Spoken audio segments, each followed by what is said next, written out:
Hello everyone, आप सभी का स्वागत है मेरे यूट्यूब चैनल सीक्रेट स्टडी पे। तो आज जो हम चैप्टर कवर करने जा रहे हैं वो है न्यायपालिका, जो कि हमारे क्लास 11 पॉलिटिकल साइंस हमारा सब्जेक्ट रहेगा। यूनिट नंबर हमारा 5th है और जो हमारा बुक का नेम है वो है भारत के संवैधानिक सिद्धांत और व्यवहार। तो बढ़ते अपनी वीडियो की तरफ। तो सबसे पहले हम इंट्रोडक्शन देख लेते हैं कि जो न्यायपालिका होती है वो होती क्या है। सरकार की ये वह शाखा है जो कानून की व्याख्या करती है, विवादों का निपटारा करती है और सभी नागरिकों को न्याय दिलाती है। ये हो गई इसकी एक सिंपल सी डेफिनेशन। सेकंड देखते हैं, इसका अर्थ यह है कि सरकार की अन्य शाखाएं अर्थात कार्यपालिका, विधायिका, न्यायपालिका के कामकाज में हस्तक्षेप नहीं कर सकते हैं। यानी कि जो कार्यपालिका और विधायिका हैं वो न्यायपालिका के कामों में हस्तक्षेप नहीं कर सकते, वो रोक टोक नहीं कर सकते कि तुम ऐसा क्यों कर रहे हो या वैसा क्यों कर रहे हो। न्यायपालिका बिल्कुल स्वतंत्र रूप से अपना काम करती है। न्यायपालिका के निर्णयों का सम्मान किया जाता है, यानी कि न्यायपालिका जो भी फैसला लेती है उसका सम्मान किया जाता है, उसको अपनाया जाता है और अन्य अंगों द्वारा उसमें हस्तक्षेप नहीं किया जाता है। इसका अर्थ यह भी है कि जो न्यायाधीश होता है वो बिना किसी डर, भय या पक्षपात के अपना जो कर्तव्य है उसका पालन कर सकता है, फैसला सुना सकता है। न्यायपालिका की स्वतंत्रता का ये मतलब नहीं है कि वो अपने मनमाने ढंग से कार्य करेगी, यानी कि न्यायपालिका मनमाने ढंग से कार्य नहीं करेगी, उसको पक्षपात नहीं करना है, बिल्कुल स्वतंत्र और सही काम करना है। और ऐसा भी नहीं है कि वो न्यायपालिका किसी के प्रति जवाबदेही नहीं होती है। न्यायपालिका संविधान के प्रति जवाबदेही होती है। उसको अपना जो कार्य करना होता है वो संविधान के अंतर्गत रह के करना होता है, उसी के रूल्स एंड रेगुलेशन के बिहाफ पे करना होता है। तो आप लोगों को यहाँ से न्यायपालिका का मतलब और डेफिनेशन समझ में आ गया होगा। तो अब हमने भारत की जो न्यायपालिका है उसके बारे में समझ लिया है, उसकी डेफिनेशन। अब हम देख लेते हैं भारत की न्यायपालिका की संरचना। भारत में जो न्यायपालिका है उसकी जो संरचना है वो पिरामिड की तरह है, जिसमें जो सबसे ऊपर होती है वो होती है सर्वोच्च न्यायपालिका, फिर होती है उच्च न्यायपालिका, उसके बाद आती है निचले जिला न्यायपालिका जिसको जिला न्यायपालिका भी कहते हैं, उसके बाद आता है अधीनस्थ न्यायपालिका। तो इस तरीके से कुछ हम पेपर में बना सकते हैं पिरामिड के रूप में, जिसमें सबसे पहले सर्वोच्च न्यायपालिका आ जाएगी, जो है पूरे इंडिया की सबसे ऊंची अदालत होती है। उसके बाद आती है उच्च न्यायपालिका, फिर आ जाती है जिला न्यायपालिका, फिर आती है अधीनस्थ न्यायपालिका। इसी तरीके से आप इसको बना दीजिएगा।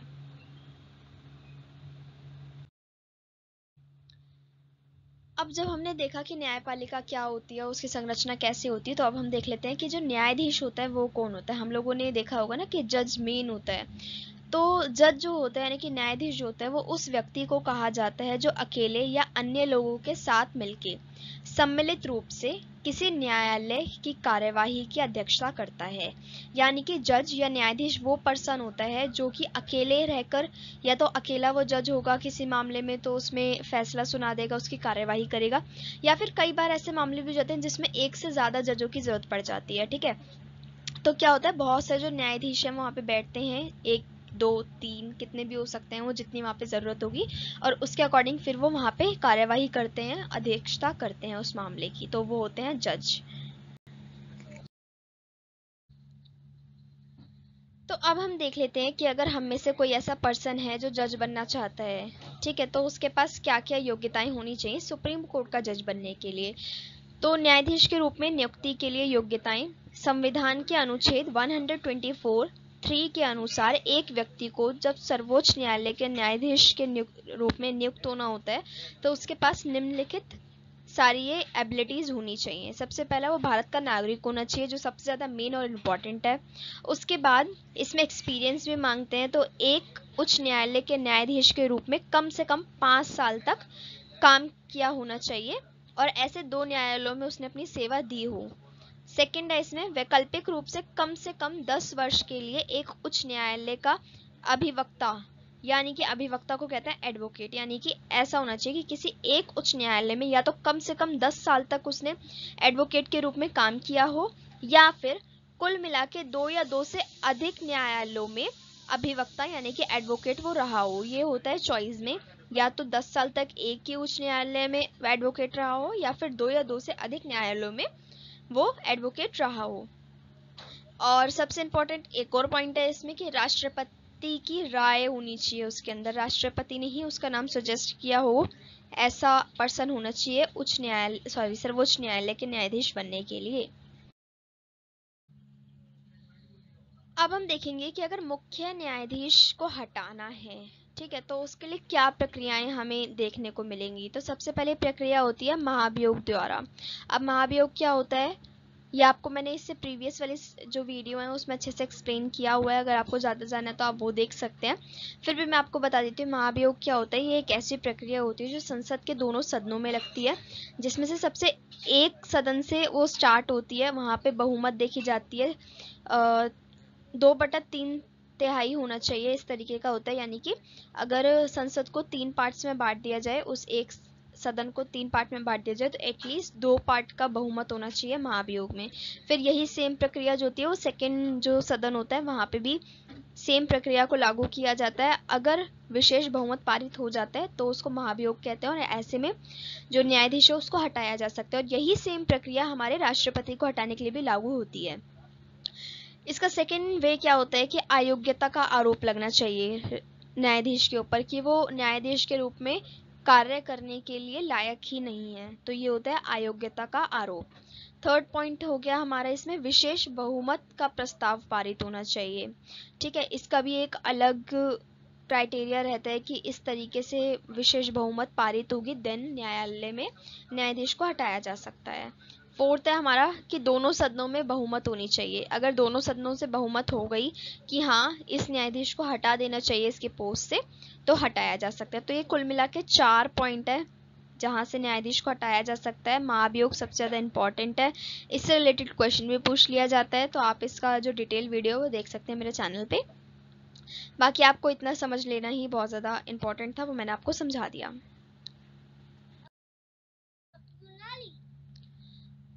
अब हम देखेंगे कि हमने अभी तक सर्वोच्च न्यायालय के बारे में पढ़ लिया, अब हम देखेंगे उच्च न्यायालय, ठीक है, उसके बारे में। तो सबसे पहले भारतीय संविधान के अनुसार उच्च न्यायालय राज्य न्यायपालिका का सर्वोच्च न्यायालय होता है। यानी कि जो उच्च न्यायालय होता है वो हर एक राज्य में जितनी भी न्यायपालिका होंगी उसका सर्वोच्च न्यायालय रहेगा, ठीक है। और इसके बारे में अनुच्छेद 214 के अनुसार प्रत्येक राज्य के लिए एक उच्च न्यायालय की व्यवस्था की गई है। यानी कि हर एक राज्य में कम से कम एक उच्च न्यायालय होगा। यह आवश्यक नहीं है कि प्रत्येक राज्य के लिए पृथक उच्च न्यायालय हो। यानी कि ऐसा भी कुछ मेंशन नहीं है कि हाँ जैसे एक राज्य है उसके लिए एक ही उच्च न्यायालय होगा। कई बार ऐसा देखने को भी मिलता है कि 2 ऐसे राज्य हैं जिसके एक ही उच्च न्यायालय है, तो इस टाइप का भी हमें देखने को मिलता है। संविधान के अनुच्छेद 231 के अनुसार संसद कानून द्वारा 2 या 2 से अधिक राज्यों या 2 या 2 से अधिक केंद्र शासित प्रदेशों के लिए संयुक्त उच्च न्यायपालिका की व्यवस्था कर सकती है, जैसे कि मैंने अभी आपको बताया भी। उच्च न्यायालय राज्य का सबसे बड़ा न्यायालय होता है तथा राज्य के अन्य न्यायालयों के अधीन होता है। यानी कि जो उच्च न्यायालय है वो जो राज्य है उसका सबसे बड़ा न्यायालय हो जाता है, और इसके अंतर्गत जो बाकी के न्यायालय होते हैं वो सारे काम करते हैं। तो यह हमारा हो गया उच्च न्यायालय, इसके बारे में मैंने आपको यहाँ पे बता दिया है। अब हम देखेंगे उच्च न्यायालय के अगर हमें न्यायाधीश बनना है तो उसके लिए हमें क्या क्या योग्यताएं चाहिए होंगी। सबसे पहला और इम्पॉर्टेंट है भारत का नागरिक होना चाहिए। सेकंड है किसी व्यक्ति को भारत के किसी उच्च न्यायालय में अधिवक्ता के रूप में कम से कम 10 वर्ष का अनुभव होना चाहिए। यानी कि उस व्यक्ति को जो भी उच्च न्यायालय का जो जज है वो बनना चाहता है उसके पास कम से कम 10 वर्ष का अनुभव होना चाहिए उच्च न्यायालय में एज अ एडवोकेट, अथवा भारत के किसी क्षेत्र में न्यायिक अधिकारी के रूप में कम से कम 10 साल तक उसका अनुभव होना चाहिए। किसी भी न्यायिक अधिकारी के रूप में वो काम कर सकता है, देन वो न्यायालय का जो उच्च न्यायालय का है उसका जज बन सकता है। उच्च न्यायालय के न्यायाधीश का जो कार्यकाल होता है वो कितना होता है अब वो भी देख लेते हैं। तो जो उच्च न्यायालय के न्यायाधीश का कार्यकाल होता है वो होता है 62 की एज तक। यानी कि जब तक उसकी जो एज है वो 62 नहीं हो जाती तब तक वो काम करेगा ही करेगा।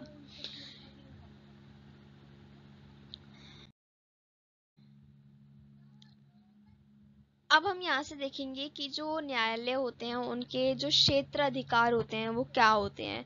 सबसे पहला इसमें पॉइंट आ जाएगा मौलिक क्षेत्र अधिकार।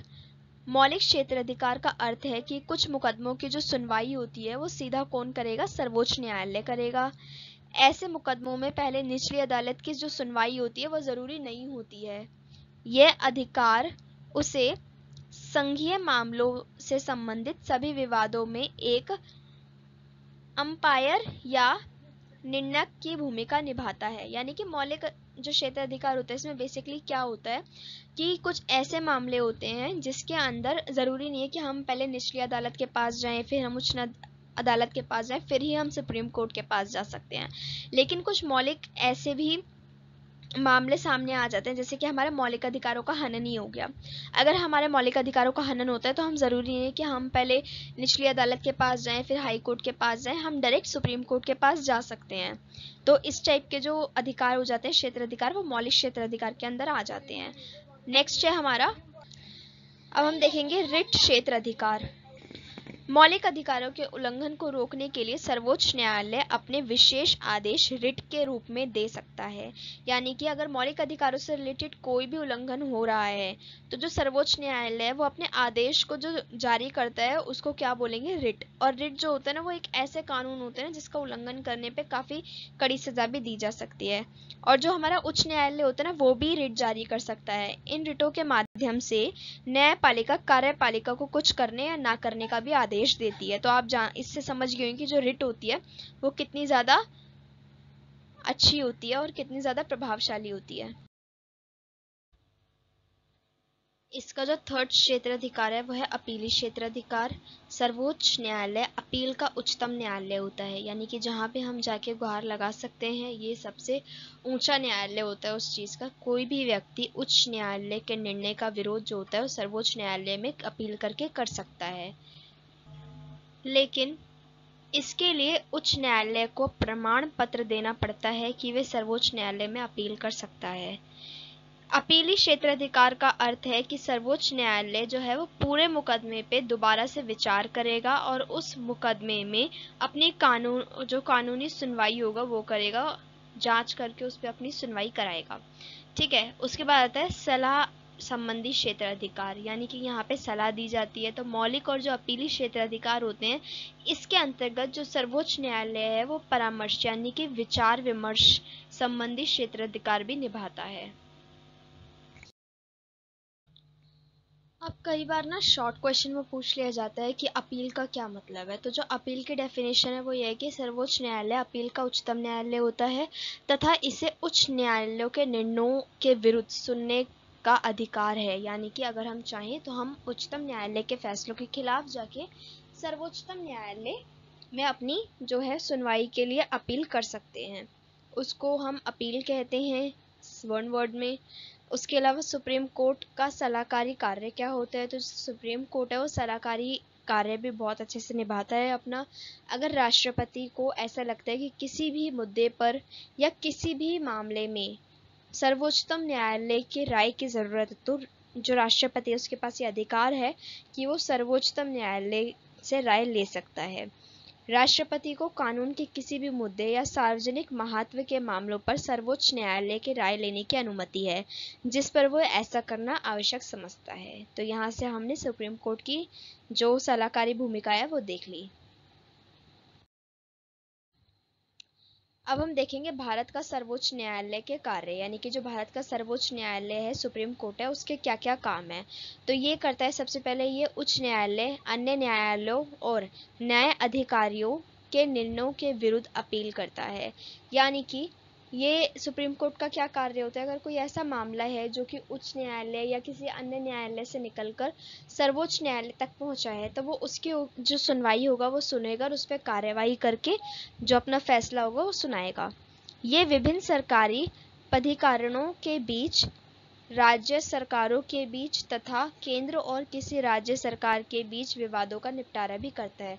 यानी कि अगर कोई भी विवाद होता है किसी के बीच में तो इसका निपटारा कहाँ होता है, न्यायालय के अंतर्गत होता है। जब बड़े बड़े किसी, जैसे कि यहाँ पे हमने मेंशन किया केंद्र सरकार और राज्य सरकार, बहुत बार हमने देखा है कि जो राज्य सरकार और केंद्र सरकार होती है उनके बीच में झगड़े हो जाते हैं तो उसको सॉर्ट आउट कौन करता है, उसको सर्वोच्च न्यायालय ही सॉर्ट आउट करता है।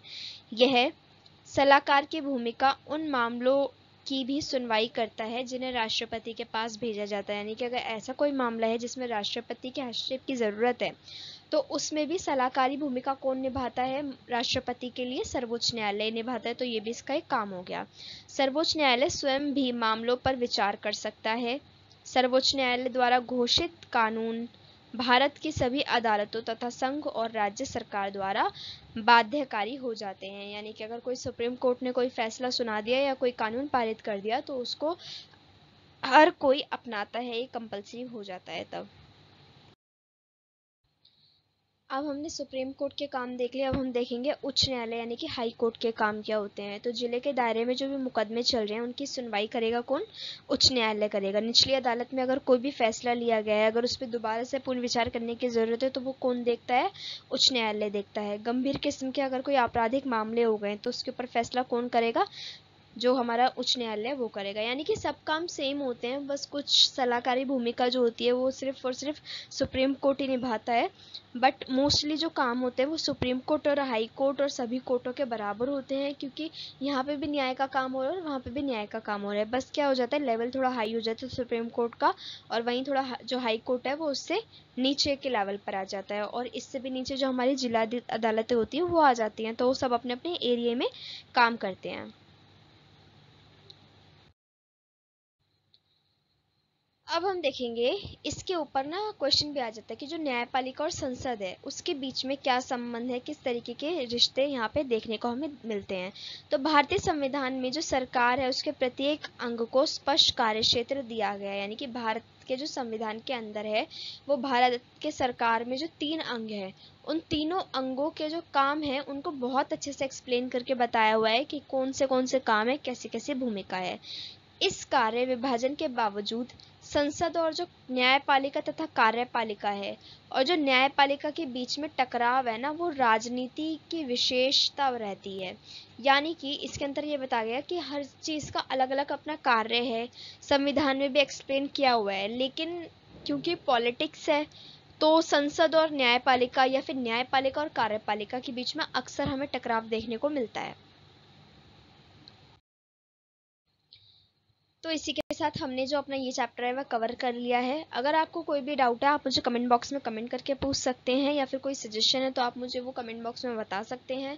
अगर वीडियो आपको हेल्पफुल लगा हो तो आप इसको लाइक कीजिएगा और अपने सभी फ्रेंड्स के साथ शेयर कीजिए, और मेरे चैनल को ज़्यादा से ज़्यादा सब्सक्राइब कीजिए। Thanks for watching my video.